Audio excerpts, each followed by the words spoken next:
And hey, happy Friday. It's me, your girl Money, aka Professor Prospect. For those of you that are new to the channel, welcome.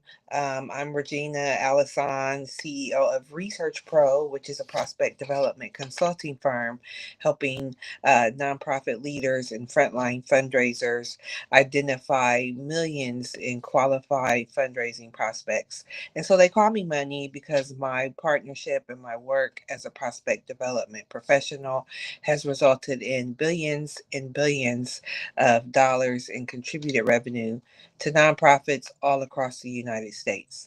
So, really excited to be live today. I try to go live every week. That is the goal. And so it's so far it's resulting, turning up to naturally and organically be like every 2 to 3 weeks. So here we are on a Thursday or a Friday. It's Friday, so happy Friday. And today I want to talk about 3 reasons why your major gift wealth screenings fail or feel like a waste. And so there are common reasons why organizations or nonprofit leaders and fundraisers or database administrators are challenged by conducting the wealth screening. And so, of course, as you know, we conduct wealth screenings in our fundraising work to identify our prospects based on capacity, and that capacity in those rankings. The capacity and resulting rankings are oftentimes informed by giving capacity as well as giving history, and connection to organization or organizations like ours. And so as we are talking about prospect identification, most especially amongst donors or volunteers or any individuals that are already connected to the nonprofit organization, already in our universe as it were, we like to do a wealth screening on some of those individuals to figure out what is their capacity. Are they giving to us at a level that really represents their ability to donate? And so, of course, every gift is important, no matter what the dollar amount is. Even $1 gift is important and has value. But as we are talking about multi-million dollar fundraising goals, there absolutely comes a time when we have to get zero in and get narrowly focused on funders and potential prospects, whether or not they're individuals or some sort of institution. We have to have a very narrow focus on those particular prospects or donors that can make very large and very transformational donations, singularly on their own. And so part of the process in identifying those particular individuals, especially those individuals, again, already in our universe, is to conduct a wealth screening. And so I like to, there are a number of products out there. Research Pro is a consulting partner with Kindsight. And so we use their iWave product to conduct our wealth screenings for our nonprofit clients. But there are a number of common challenges that organizations face when conducting a wealth screening, because you'll hear me and you will hear others, most especially prospect researchers, prospect development professionals. You will often hear us talk about, we'll do a screening, let's screen the data to figure out who's who and what we have in our database, etc. And it's absolutely important. But there are challenges, and there are things that you have to be aware of going into it so you can avoid some of those common pitfalls, as it were. So, first up, data preparation.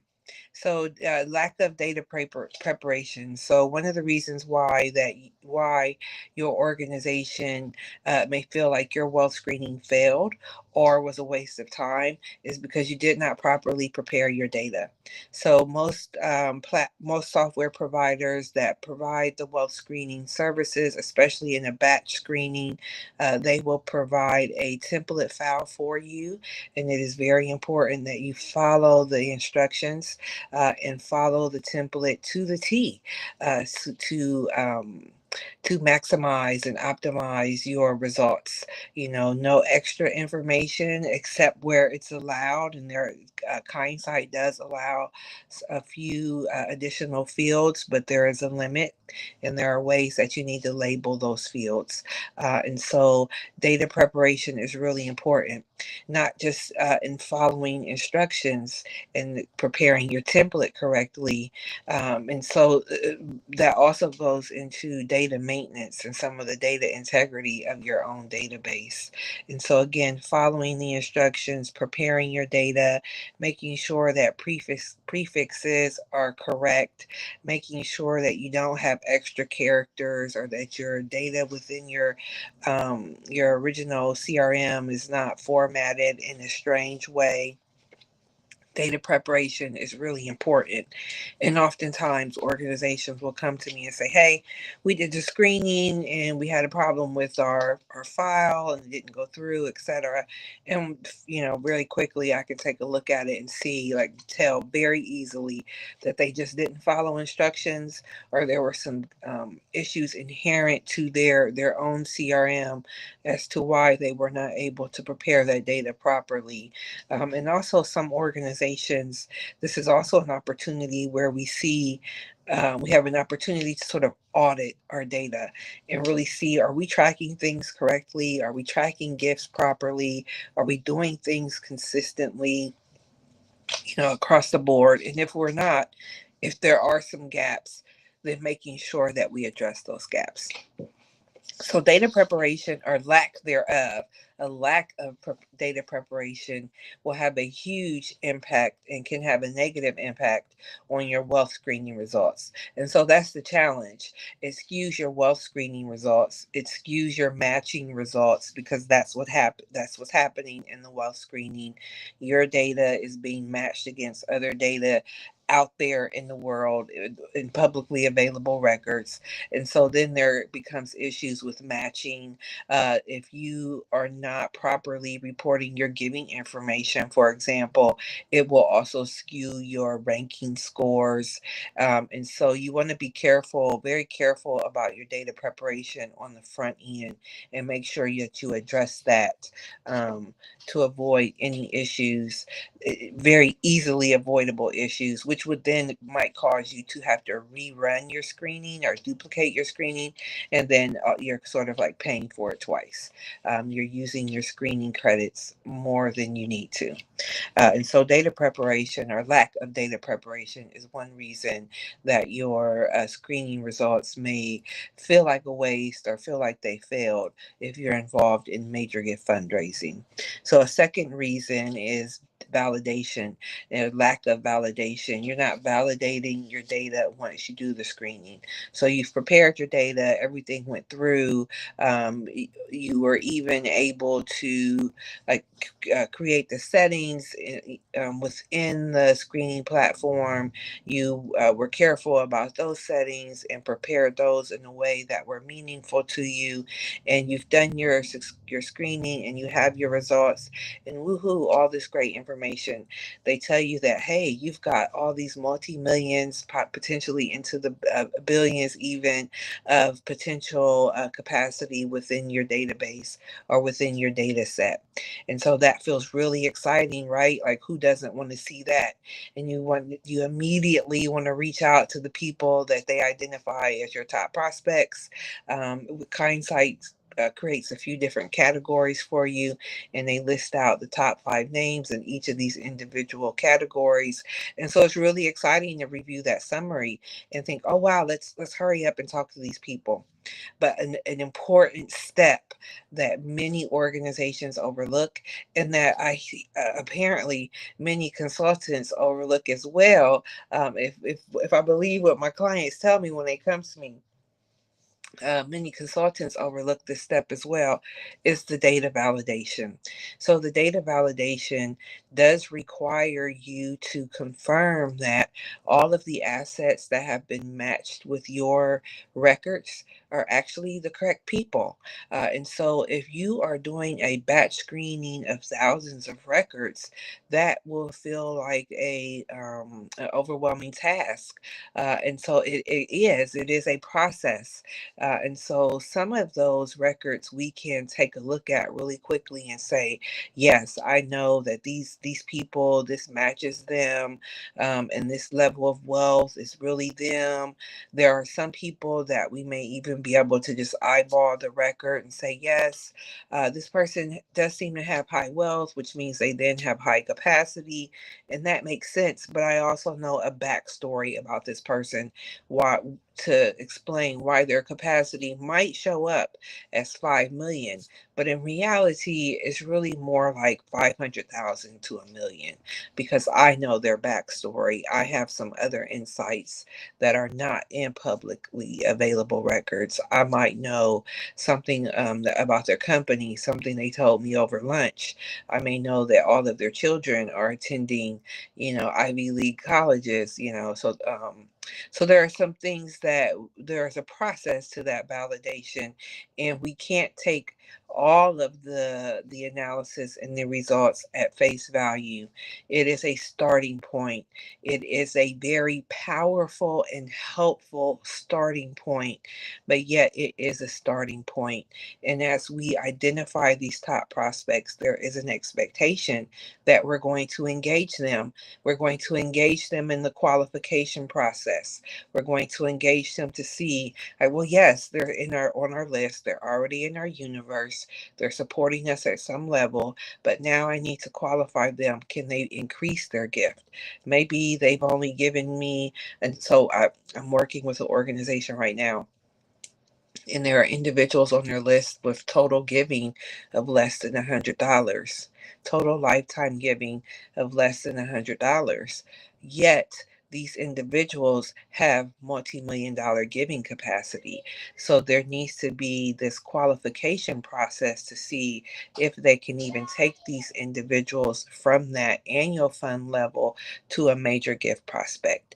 And so there is that qualification, and the validation goes along with that qualification process. So, not validating your analysis will make you feel like your results were a waste of time and that they were a failure. And that's just not the case. So, again, there starts an incredible and very powerful starting point, but you do still need to do the process of validating the information, making sure that the assets identified actually are confirmed and they actually belong to the individuals, and qualifying them to see if you can move them up from annual fund to major gift, or even from, maybe they're already major gift, but can you get them to support a particular campaign, or can you get them to increase their major gift support? Maybe you want them to consider a naming opportunity, something like that. So the validation is another important piece that most organizations overlook. And I've worked with a number of clients recently that have shared with me that they worked with other consultants and validation never came up. So I want to put that out there. It's a very important piece.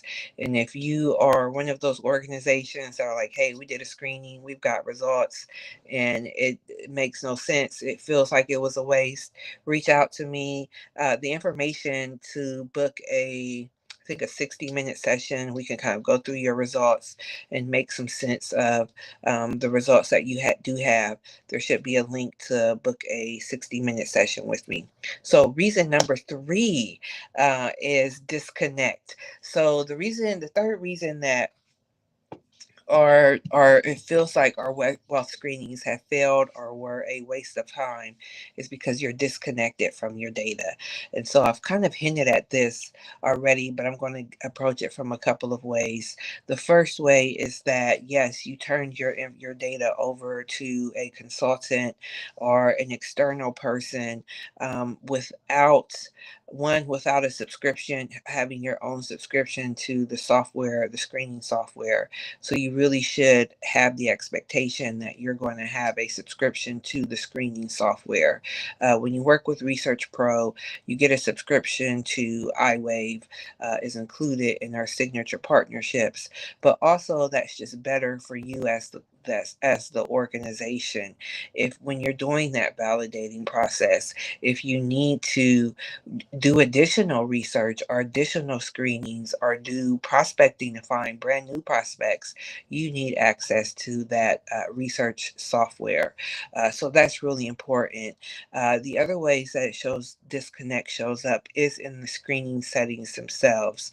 So there are different ways that you can set the screenings based on what you're looking for, based on the type of campaign, based on the type of list that you're working with. And so it's easy for the fundraiser or the internal team at an organization to get disconnected from that process when they're turning it over to an external person. So it's very easy for us to get disconnected from our data, and that can have a severe impact on our results, because you'll get results, you'll have questions, and you won't have any way to go back to the results. You'll just have a spreadsheet. You won't have any original source data. You won't have any ability to like go back and attempt to validate and see where all this information and all these this analysis and these rankings and scores are pulling from. So I caution us about being disconnected from our data. The other ways that disconnection shows up, and we talked about this a little bit with preparation, but the other ways that disconnect shows up is just not knowing like what's in your database, not knowing like does it make sense if I pull a list of your supporters? Does it make sense that only 50 names out of 1,000 have giving information? Does that seem right to you? Or does it make sense that you have huge gaps of information? You have huge gaps of missing address information, or you have gaps in date of birth or age, etc. So being disconnected from your data also shows up just by not being aware of what's in your database, being which will inform kind of like what to expect from the screening results, not knowing what's in there, and also not knowing and being aware and being proactive about resolving what's missing. So, three reasons why your wealth screenings for major gift fundraising strategies will seem like they have failed or were a waste of time. First, you're not preparing your data, so lack of data preparation, proper data preparation. Second, you're not validating your data, so lack of data validation once you conduct the screening. And third, you're disconnected from your data. So if these are challenges for you, if you've done the screening and you again are stuck with a spreadsheet with what feels like thousands of columns of information that really doesn't mean anything to you, and you're not able to make sense of it, not able to activate it, etc. Ooh, bonus. Ooh, that's going to be number four. And so here's a bonus one: your activation plan. You don't have an activation plan for your wealth screening, so you get all this analysis back, and you have no plan for it to activate any of it. You don't understand it, and so it really kind of ties into the preparation, the validation, and being disconnected because you don't understand what you submitted. You don't have a full understanding of what you may understand, what you submitted, your donors, etc., but you definitely don't have a full understanding of what has been returned to you in that analysis and how to chop it up to activate it, not just for major gifts but for annual fund, for volunteers, for double your donation, for corporate support, for this year, for next fiscal year, for 5 years from now. There are so many ways that you can slice and dice that data, not just for today, not just for the next 6 months, but really to drive your fundraising plan for the next 4 to 5 years, maybe even 5 to 10 years. When I work with nonprofit leaders, it's very common for them to, when we get the results back, oh my goodness, this is my work plan for the next 4 to 5 years. This is my prospect list for the next 4 to 5 years. So if you're looking to identify your top prospects and create a work plan for yourself for the next 4 to 5 years based based on the people that are already in your universe, already in your database, already supporting you, and you're looking to build a major gift pipeline based on your existing donor support base, feel free to reach out. You can reach me at researchpro.com. The website is www.theresearchpro.com.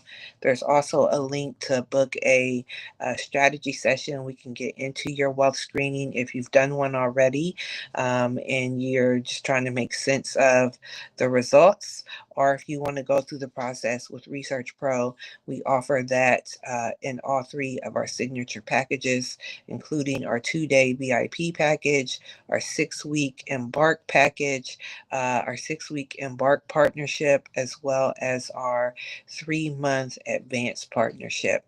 So I could talk wealth screenings all day and could list reasons why they don't work out for you.